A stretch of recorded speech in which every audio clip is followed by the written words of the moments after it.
Assalamualaikum warahmatullahi wabarakatuh. Perkenalkan, nama saya Mia Novitasari dengan NIM 2011270106 dengan mata kuliah itu Studi Masyarakat Indonesia dengan dosen pengampu yaitu saya Priyunarma MSI. Jadi saya di sini akan menjelaskan tentang bagaimana sih awal mulanya terbentuk masyarakat Kampung Bugis. Jadi sebelum adanya Kampung Bugis, mereka menduduki Sukarami. Dan karena penduduk di Sukarami sudah terlalu padat, akhirnya Kepala Desa Sukarami memutuskan untuk memindahkan sebagian masyarakatnya ke Desa Air Sebako. Nah, setelah mereka pindah ke Desa Air Sebako, mereka membentuk nama kampung sendiri, yaitu Kampung Bugis. Kenapa dinamakan Kampung Bugis? Karena penduduk di sana kebanyakan mereka berasal dari Kampung Bugis.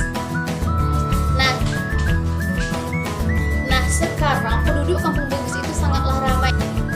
Nah, dengan berkembangnya zaman, jadi banyak sekali penduduk-penduduk yang datang ke Kampung Bugis, seperti penduduk yang berasal dari selatan, Jawa, Batak, dan dari Kampung Bugis itu sendiri.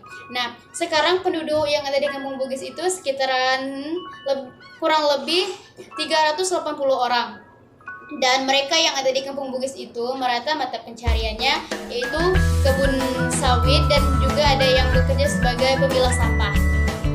Nah, tapi untuk masalah upah atau gaji yang ada di Kampung Bugis itu menurut saya sangatlah kecil, minim sangat kecil. Karena kenapa? Karena saya melihat dari segi yaitu mata pencarian kebun sawit, di sana kebunnya sangatlah luas, tetapi dalam segi untuk buahnya dan juga untuk dari untuk mata pencarian kebun sawit, sebenarnya kebun sawit itu bukan milik mereka sendiri, mereka pribadi, tetapi milik orang yang di luar kampung. Jadi pada saat sawit itu sudah matang, mereka memaneninya dan hasilnya akan dibagi dua. Nah, tapi untuk upah dari hasil sawit tersebut menurut saya sangatlah minim sekali atau sangatlah kecil. Karena apa? Karena kebun sawit tersebut sangatlah tidak terawat dari segi pemupukan, dari segi buahnya juga. Kalau masalah luas itu sangatlah luas ya, tetapi karena tidak terawat jadi akhirnya buahnya lama-kelamaan menikit. Jadi upah mereka tuh terkadang sehari itu sangatlah tidak layak untuk diupahkan ke mereka yang sedangkan mereka bekerja dari pagi sampai ke sore.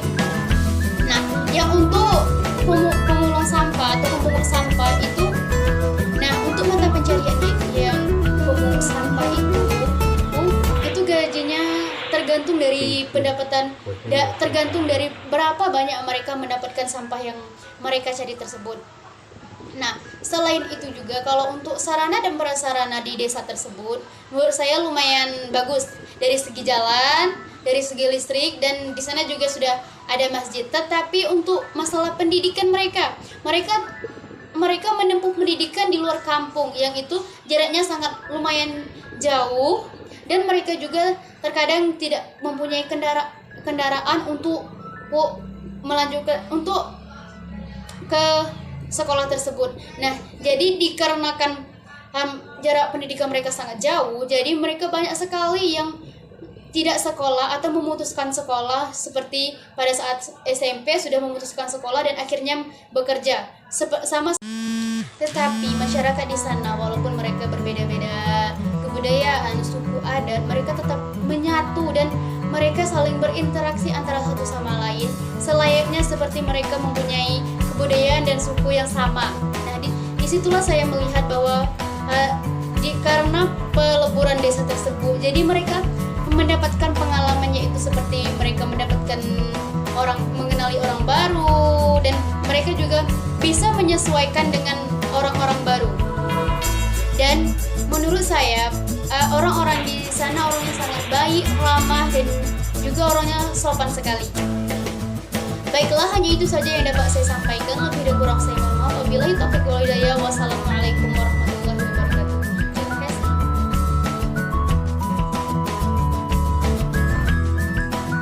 Nah, di desa tersebut juga ada yang seperti memelihara sapi, tetapi sapi tersebut bukanlah milik pribadi karena sapi tersebut merupakan milik dari pemerintah.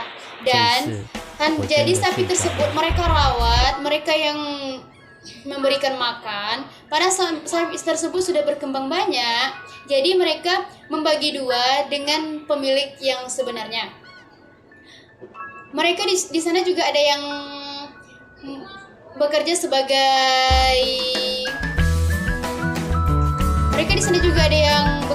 petani sawah, tetapi sawah tersebut bukan milik pribadi, jadi mereka hanya bekerja kepada orang lain, dan di sana terkadang mereka mendapatkan upah seperti uang, atau juga ada yang pada saat padi tersebut sudah matang atau sudah dipanen, barulah mereka bagi dua hasilnya. Tetapi masyarakat di sana, walaupun mereka berbeda-beda kebudayaan, suku, adat, mereka tetap menyatu dan mereka saling berinteraksi antara satu sama lain, selayaknya seperti mereka mempunyai kebudayaan dan suku yang sama.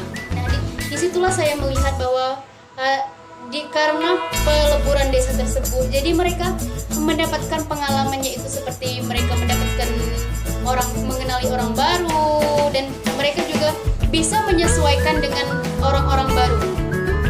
Dan menurut saya orang-orang di sana orangnya sangat baik, ramah, dan juga orangnya sopan sekali. Baiklah, hanya itu saja yang dapat saya sampaikan. Lebih dan kurang saya mohon maaf. Wabillahi taufiq wal hidayah. Wassalamualaikum